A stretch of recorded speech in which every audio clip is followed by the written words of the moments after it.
The arrival of the budget today was scooped by the organisation that's supposed to judge it. The Office for Budget Responsibility accidentally posted their analysis before the Chancellor had presented it to the Commons. But the headlines it revealed were not much of a shock, with many heavily trailed beforehand. Among the measures announced today were a total of £26 billion of tax rises by 2029 to 30, including a freeze on income tax thresholds, which would see almost 1 million more paying the higher rate of tax. Salary sacrifice pension schemes will pay national insurance above a £2,000 threshold, and many more measures, all of which will take the tax burden as a share of GDP to the highest level since the Second World War. The Chancellor also announced increases in spending. Most significantly, the two-child benefit cap will be scrapped, lifting an estimated 450,000 children out of poverty. And levies on energy bills will be removed, saving £150 on the average family bill. On a dramatic day here in Westminster, here's our political editor, Gary Gibbon. This was the budget Rachel Reeves had promised would not be necessary. Since she raised taxes by £41 billion last autumn, the Chancellor has been haunted by her own words, saying that would be that. We're not going to have to come back for more. But today she did come back for another £27 billion. But before she could share her numbers, and while she was on her way to the Commons, the Office for Budget Responsibility accidentally leaked her budget. As she sat next to the Prime Minister, she was shown the OBR's apology on a phone message. I call the Chancellor of the Exchequer. Loyal noises came from Labour benches riddled with talk of rebellion and coups. The previous Conservative government froze personal tax thresholds from 2021 to 2028. And today I will maintain all income tax and equivalent national insurance thresholds at their current level for a further 3 years from 2028. I know that maintaining these thresholds is a decision that will affect working people. I said that last year, and I won't pretend otherwise now. Madam Deputy Speaker, I am asking everyone to make a contribution. But I can keep that contribution as low as possible because I will make further reforms to our tax system today to make it fairer. The huge number of tax measures was nicknamed the Smorgasbord by one Treasury figure. It included a long list of new taxes from electric vehicles to gambling profits, a new council tax surcharge for 2 million plus houses, higher taxes on those who rent property, and starting next year, fuel duty starts climbing up again. But those taxes were not all needed to repair a hole in the finances due to a recalculation of productivity, as the Treasury had happily allowed people to think. The hole turned out to be smaller than expected. The big black hole that everyone's been talking about for months didn't exist. Actually, the forecast revisions from the OBR were actually much smaller than most people expected. There wasn't really a big fiscal repair job to do here. The Chancellor largely raised taxes, partly to give herself more headroom, there's good reason to do that, but partly also just to spend more. A huge chunk of that spending went on making up lost revenues from welfare reforms that Labour MPs refused to back. £3 billion goes on lifting the two-child benefit cap introduced a decade ago by the Tory government. It was introduced by the party opposite.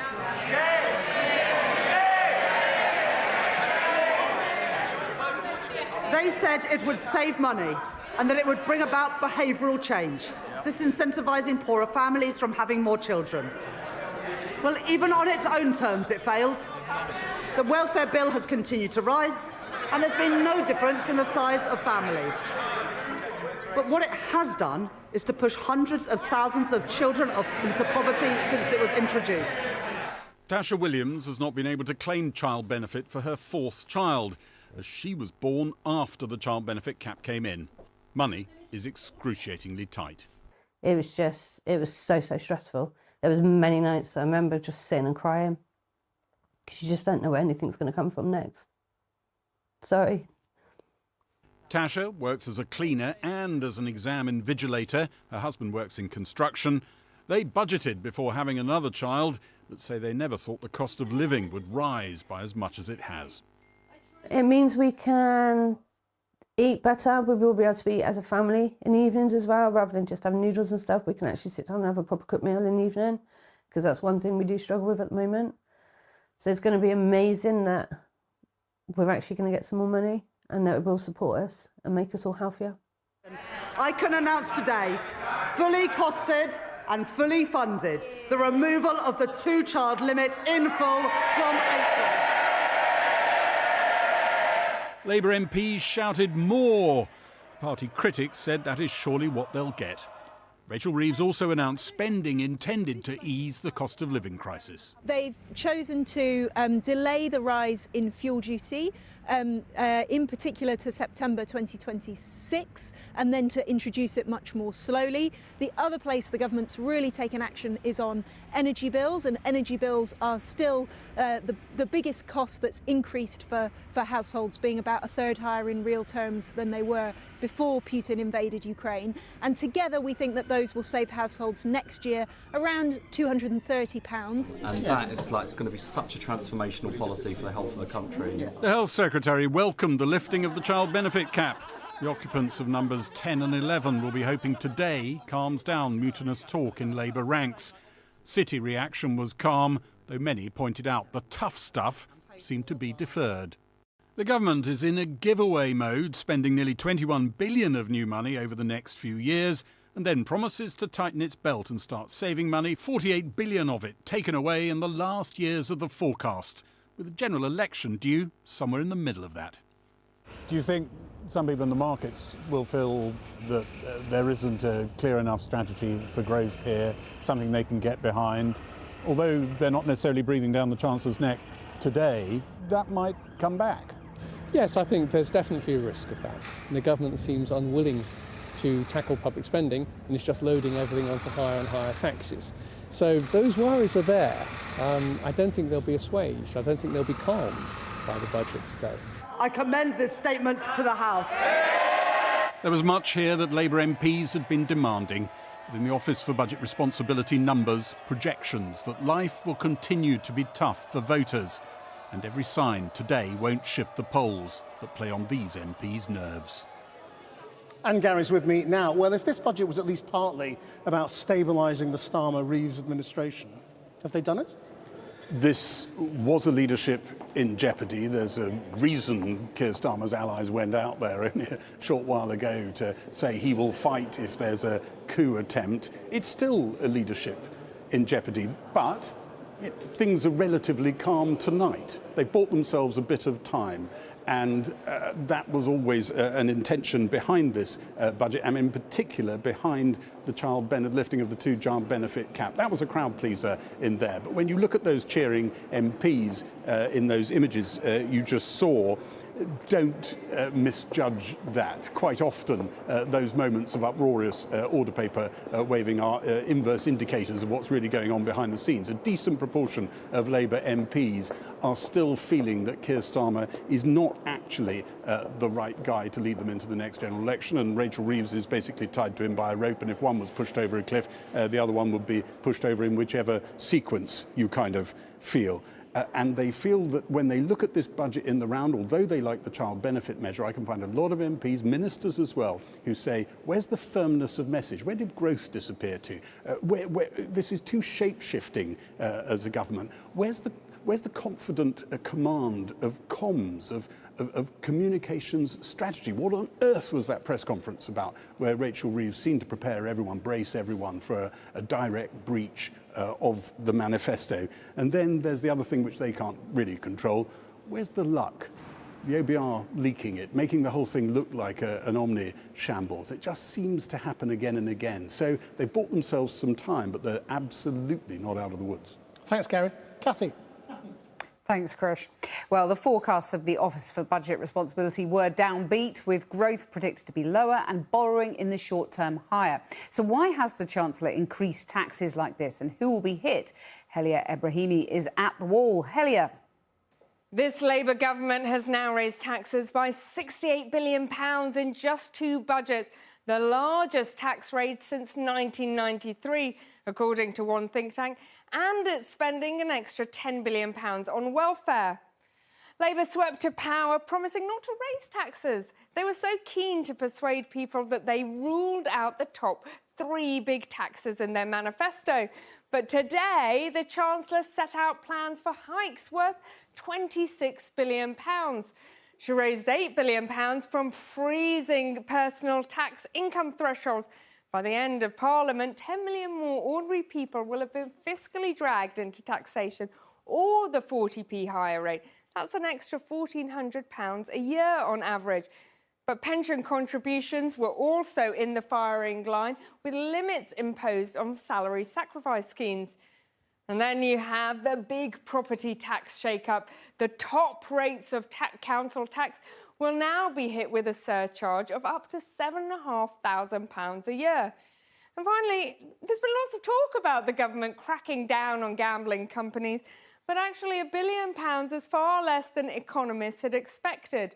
But all of this together now means that our national tax take will hit a record 38.3% by the end of Parliament. Now, the Chancellor says everyone has to pay that little bit more, but have a look at what happens to household disposable incomes. The forecasted growth back in March looked pretty bleak anyway, but look at today's downgrade. You can see that next year growth has halved. I mean, it's almost flat. This is half the sort of growth that we saw under Blair's first government. Now, the Chancellor has had a tricky time trying to navigate the demands of Labour MPs on welfare and wealth, while also trying to placate financial markets. And while a lot of things have gone wrong with this budget, on those two fronts, the Chancellor can perhaps claim some success. This is how borrowing costs reacted today. You can see that sharp fall. That is the OBR documents leaking today, and there's clearly palpable relief that she's doubled her fiscal headroom, she's raising taxes, and across the day you can see borrowing costs fall even further. We're now at levels that we saw before the income tax U-turn. Now that'll be a huge relief to those in Treasury. But no doubt, with higher taxes left until the end of this Parliament, this won't be the last tough budget the government oversees. Krish. Thanks, Helia. Now, among the details revealed by the Office for Budget Responsibility was the spiralling cost of special educational needs provision. The government has promised to absorb the future impact and spare local authorities. Our senior political correspondent, Paul McNamara, is in Westminster. So where's all this money going to come from? Yeah, you're not the only person pondering that, and it is a whopping great big bill. There is a £6 billion annual shortfall. Now, at the moment, local authorities pick up the bill for special educational needs. For the next 2 years, the government had already said to stop them going bankrupt, they would pay for that shortfall. Today they've said, actually going forward, central government will pick up the entire bill, but there was no mention of how they're paying for that £6 billion shortfall. That has caused consternation all around. First of all, local authorities saying, OK, in 2 years' time we'll be all right, but we are on our knees right now. We need help. No help is forthcoming. Secondly, the unions turn around saying, wait a minute, when you say central government is picking up the tab, do you actually mean the Department of Education, which actually means individual schools? That's something I put to the Chancellor earlier on. So a school is going to have to stump up the huge amounts of cash themselves, or will you guarantee that per pupil spending on your watch will not go down? Bridget Phillipson, the Secretary of State for Education, is reviewing at the moment SEND. That's not about money, that's about creating a system that actually works for kids, their parents, for schools, and she will set out that the results of that early in the new year. So no guarantees, no commitments there. The warning from the OBR today is that without any extra money to pay for that, what you're actually looking at is a 1.7% per pupil cut. Tonight, the National Education Union are saying this budget offers nothing to an education system already running on empty. Paul McNamara. Well, with me now is the Chief Secretary to the Treasury, James Murray. Big picture, you're doing a freeze in tax thresholds, which last year you said would hurt ordinary working people. You're doing a welfare rise, which always polls badly with the general voting public, and you're storing up a load of bills for the future that mean possibly 20 billion of tax rises going into an election. Are you a secret agent for Nigel Farage? Well, the big picture is that the Chancellor's delivered a budget today which cuts the cost of living, which cuts NHS waiting lists, and which cuts government borrowing to get debt down. And those are the right decisions to take. And look, we know we've got a challenging situation because the OBR have reviewed the productivity of the economy under 14 years of the Conservatives. They've pointed to the deep scars which were caused by austerity and by the mishandling of Brexit. Now, that has a real impact on the challenges that we face. It means we have to take some decisions around taxation because we're not going to go down the route of uncontrolled borrowing. We're not going to slash public investment, but we've taken the right and fair decision for the budget today. The productivity report didn't leave you a massive fiscal black hole. I mean, you sort of ran us up the hill on that. I mean, what this is the result of is your decisions to cave into Labour backbenchers on welfare, the decision to lift the welfare cap. I mean, these are spending decisions that have meant that working people are going to have to pay the bill. Well, no, look, first, the OBR was very clear that the impact of the 14 years of the Conservatives in terms of austerity, in terms of the way they mishandled Brexit, has had a real impact on the productivity on our economy, and that affects the forecast going forward. But, you know, you asked about welfare as well. And look, we know when we won the election last year, we inherited a broken welfare system. We started the process of reforming it with changes to universal credit to make sure it never pays to be off sick rather than in work. There's more changes today that we set out around mobility. And why are the public wrong? But we need to keep reforming welfare because we don't want to leave it unchanged in this Parliament. I mean, as you know, when people are polled on the benefit cap, it is popular. It is more popular than unpopular. Put it that way. Why are they wrong? Those people who say no, you shouldn't have more than 2 children if you can't afford them. Well, if I can tell you some of the conversations I have with people in my constituency, if I talk to them about the 2-child benefit cap, and people have reasonable questions about what adults choose to do in terms of the size of their family and so on. But when the conversation gets on to thinking about the children themselves, and people say, is it fair for those children to grow up in poverty? I think people then understand that actually consigning those children, because of not a choice they've made, but because of the situation they were born into a life of poverty and to worse life chances because of the poverty they're raised in, is not fair. And the measures that we've taken today will lift 550,000 children out of poverty, and that will be good for those children, but it's also good for the future of the country. You came in saying you were going to be the government of growth.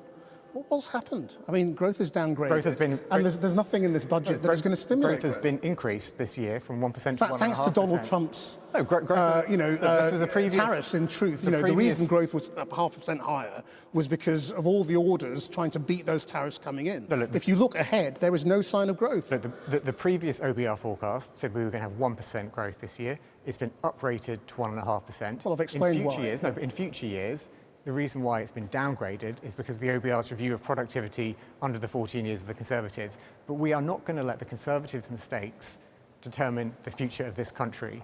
We're going to keep doing everything we can to boost growth. And that's one reason why we chose not to cut public investment when faced with the challenges that we've faced in this budget. What do you think tax rises do for growth? Can I just say that? Because that public investment is a critical way to get us to a better productivity position as a country. That public investment. But what do you think raising taxes really does for growth? Well, we know that we have to have stable public finances. And look, what businesses need is they need a stable economy, and they need to make sure that the economy is well managed. That's why you need tax rises. But I'm asking you, what do you think they do for growth? Or can I just explain that point? Because it is an important one around the way that the fiscal rules work and the way that the economy is viewed. Because one of the decisions the Chancellor took in the budget today was to increase the headroom to £21.7 billion. Now that means that we are better protected from future shocks.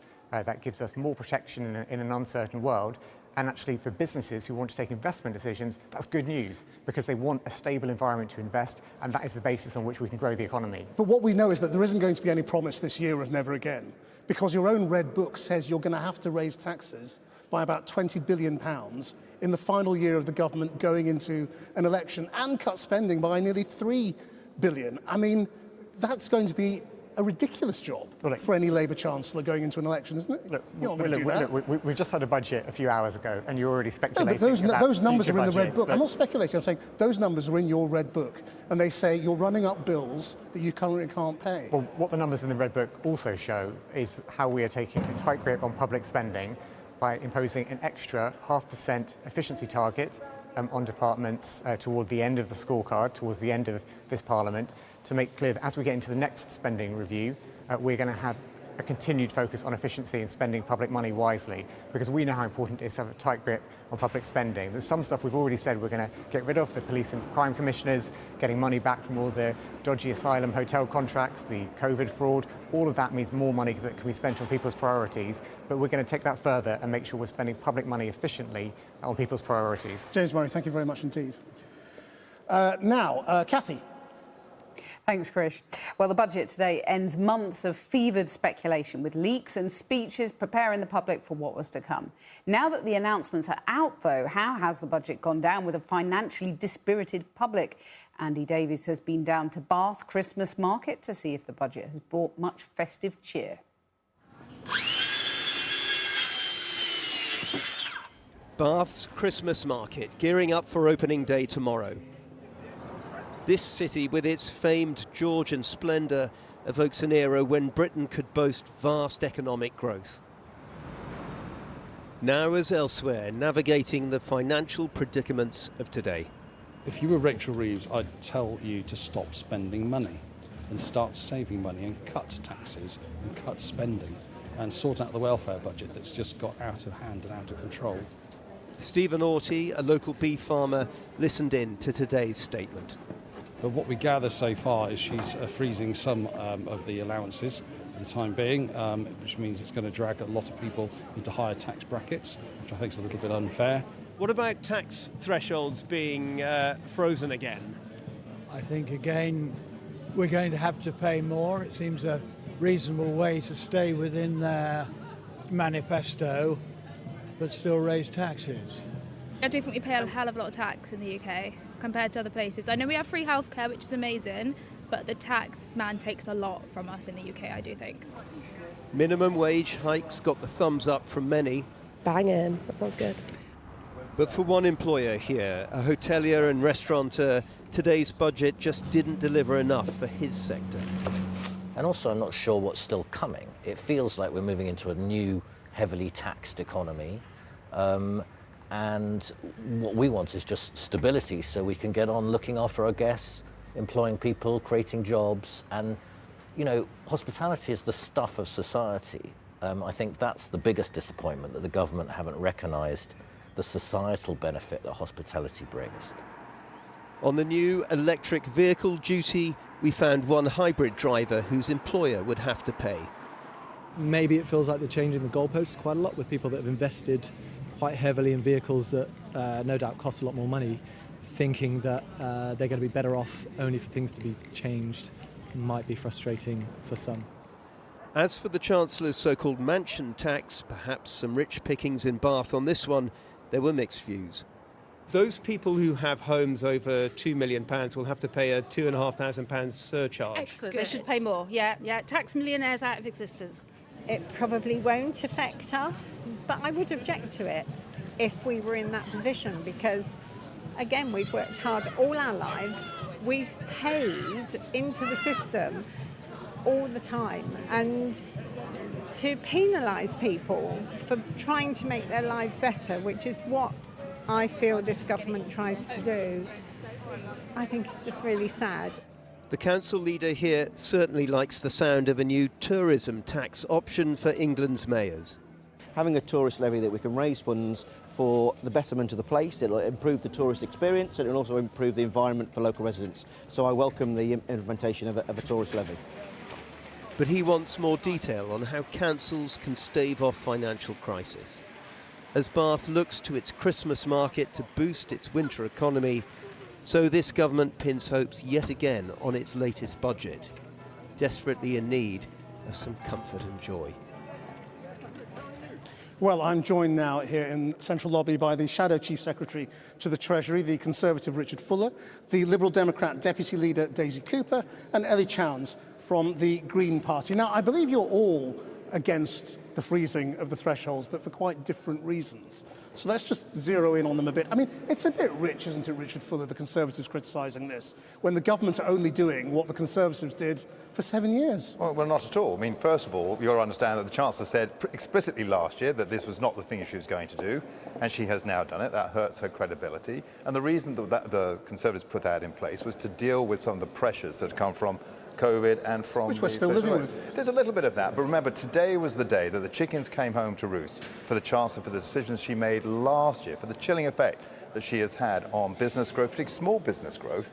That's really why she has today had to say she's got to break what she said. So are you against all the tax rises? I think that she should have laid out a different approach where she could have pared down on public spending, pared down on welfare, and created space for tax cuts. Right. Daisy Cooper, why are you against the threshold freeze? Well, look, I think it's pretty damning that when you combine the total threshold freeze by the Conservatives and Labour, it means that by 2030, the British public will be paying an additional £67 billion. This is a huge amount of money that people are going to be paying over the next few years. The reality is that in a cost of living crisis, in a cost of doing business crisis, the government should not be raising taxes on struggling families and on small businesses. We have set out on several occasions other ways of raising revenue, whether that's raising the digital services tax on people like Elon Musk, a windfall tax on the big banks that could raise £30 billion. Some of that money could be used for slashing energy bills for struggling households and for cutting VAT for hospitality that would give a real boost to our high streets in every single village, town and city right across the land. But, I mean, that's more of the sort of someone else will pay. Ordinary people don't have to pick up the bill. I mean, which you're all guilty of to some degree. That's not right. It put it on rich businesses, tech billionaires. No, that's not right. The windfall tax on the big banks has resulted that the huge profits that the big banks have got as a result of a sort of a problem with the quantitative easing process. And if the government does nothing, the big banks in this country are set to receive £50 billion from the taxpayer just because of this quirk in quantitative easing, for doing nothing, for not making any loans, for not taking any risk. And we think that that is unfair. So a windfall tax, a one-off windfall tax, which is supported from people, economists from left to right, have said that this is a really good way of clawing back some money. That would bring £30 billion into the public purse. It should not be sniffed at. Ellie Chowns, what would you have done differently? Well, we would have taxed wealth, simple as that. Essentially, the Chancellor's got all sorts of levers at her disposal, but she has refused to take the bold and brave decisions but to you wouldn't tackle have raised wealth 26, fairly. even by your own numbers. Actually, by your our own... leader has said, well, maybe 15 to 20 billion would come No, from that's not quite true. From a wealth tax. It is. I spoke to him 2 days ago. We're proposing 3 forms of wealth tax. One is absolute wealth tax, 1% on assets over 10 million, 2% on billionaires. Let's cut bills and tax billionaires. But we're also proposing closing the loopholes in capital gains tax and equalising that with tax on income, and putting national insurance on income from assets at the same level as income from work. Now, the Chancellor today in her speech kind of seemed to acknowledge that actually we're winning the argument on the principle of this. It is those with the broadest shoulders who should bear more of the burden, contribute a little bit more. But the problem is she's done itty-bitty bits of sticking plaster. For example, on national insurance, she's committed to narrowing the gap, but nowhere near equalising it. The Green Party, by contrast, is saying this is a really obvious thing that the government should do. Tax wealth fairly, more than £30 billion that would generate, to invest in cutting electricity bills, free school meals for for kids across the country of all ages. We could make a real difference to Richard Fuller, I mean, you were shaking your head there. I mean, why can't the rich pay more? Well, the Greens' economic policy about all these billionaires is just plain whack. I mean, where do they think all these billionaires are? Are they all in Herefordshire? No, they're overseas. And one of the problems with Rachel... But many of them are leaving. Many of them are leaving as well. And of course, we already have wealth tax in this country. And today, the Chancellor raised more on the wealth tax by increasing the amount of people pay on council tax. That's a tax on the homes that people have as well. It's still If you want to support enterprise, you want to get growth going, you've got to start a rhetoric in this country that says we want people to take a risk, and when people take a risk, have a success, they can keep more of their reward. I think the fundamental problem with Labour is they keep saying they want to tax their way to prosperity. We cannot keep doing that. We have to grow our way to prosperity. There is a £90 billion Brexit black hole in the public finances, and that it's obscene that the government recognises that, but they are not prepared to do anything to fix it. That's why we want a customs union that would help us to fix that relationship with Europe and bring in billions of pounds into the public purse. And that's on you, isn't it, Richard Fuller? I mean, the evidence is piling up about the economic impact of Brexit. It's not me. I mean, the British public had a referendum. You may have voted. No, it was the Brexit I voted. deal. It was the specific Brexit deal. So the public voted to leave. Parliament then had years, I think you might have been here, years to sort out how to leave. Parliament couldn't do it. And so they said, Boris Johnson, he'll get a deal done, we got the deal done. Right, so don't go blaming... And what a terrible don't go deal. blaming... What a terrible, terrible fine. deal. Well, therefore, when you're in Parliament, you were there, why didn't you get a better deal done? You couldn't do it. The British public got frustrated. This is the deal we made happen. The issue now... So do you accept it was economically damaging? No, of course not. What we ended up with? No. So I tell you what is... No, of course I don't. The issue that you have, the issue about... Well, all the experts seem to agree on this. But if all the experts agree, I'd be surprised. But the issue here is, once you're given freedoms to do something, it's how you use those freedoms. So I'm happy to take criticism, did we do the best we could with the freedoms we had? That is a different argument. I think there's more that we could do. But to say that somehow, because of Brexit, this is the excuse the Chancellor can use, or the Liberals, or the Greens, the situation is All of just the plain research wrong. by economists from Stanford University and everywhere else says that there is a massive, massive gap in our public finances as a result of the terrible, terrible Brexit deal that your party Do you think this is a wise argument to reopen, though, now? You know, is that going to help Britain on the road to growth, or just lead us down another several-year dark black hole? No, actually, it could lead us on the road to prosperity, because it is absolutely clear that this division, both in society and away from the European Union, has been really, really damaging for our economy. If we build closer relationships with Europe, we will be more prosperous. But we also have lots of capacity to invest domestically to build prosperity. And that's why I'm so disappointed, for example, that the government has today announced effectively a 25% cut in the amount that they're investing in insulating people's houses to help them save money and keep warmer in the long term, with its policy that it's just announced today of scrapping eco. Now, eco had problems, but the problem is they've also taken £4.5 billion out of this vital policy area. But it was a failing policy, wasn't it? No. Implementation was terrible, and I've been very outspoken on that. But the point is, we've got to make this investment. That doesn't just help people save energy, it doesn't just help reduce climate emissions, but it also creates high-quality, skilled jobs. That's beneficial for the economy too. Thank you all very much indeed for joining us.